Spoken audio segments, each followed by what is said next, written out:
సొలొమోను రాసిన ముత్యముల వంటి సామెతలు 17వ అధ్యాయం నుండి ఈరోజు మనం చదువుకుందామా.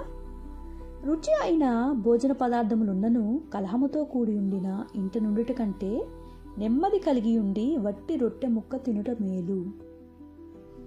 బుద్ధిగల దాసుడు సిగ్గు తెచ్చు కుమారుని మీద ఏలుబడి చేయును. అన్నదమ్ములతో పాటు వాడు పిత్రార్జితము పంచుకొనును. వెండికి మోస తగినది, బంగారునకు కొలిమి తగినది. హృదయ పరిశోధకుడు యెహోవాయే. చెడు నడవడి గలవాడు దోషపు మాటలు వినును. నాలుక హానికరమైన మాటలు పలుకుచుండగా అబద్ధికుడు చెవియొగ్గును. బీదలను వెక్కిరించువాడు వారి సృష్టికర్తను నిందించువాడు. ఆపదను చూసి సంతోషించువాడు నిర్దోషిగా ఎంచబడును. కుమారుల కుమారులు వృద్ధులకు కిరీటము, తండ్రులే కుమారులకు అలంకారము. అహంకారముగా మాట్లాడుట బుద్ధి లేని వానికి తగదు. అబద్ధమాడుట అధిపతికి బొత్తిగా తగదు. లంచము దృష్టికి మాణిక్యము వలె నుండును. అట్టివాడు ఏమి చేసినను దానిలో యుక్తిగా ప్రవర్తించును.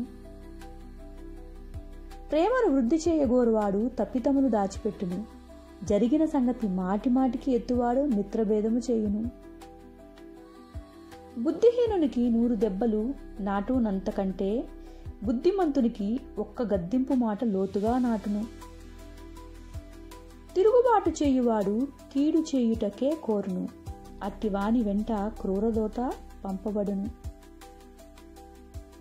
పిల్లలను పోగొట్టుకొనిన ఎలుగుబంటిని ఎదుర్కొనవచ్చును గాని మూర్ఖపు పనులు చేయుచున్న మూర్ఖుని ఎదుర్కొనరాదు.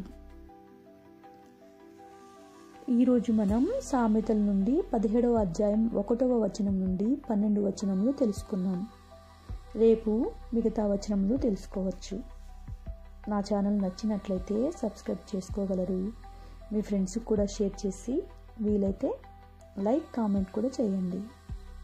ఉంటాను. నా చెప్పటంలో కానీ రాయటంలో కానీ ఏదైనా తప్పులు ఉంటే మన్నించగలరు.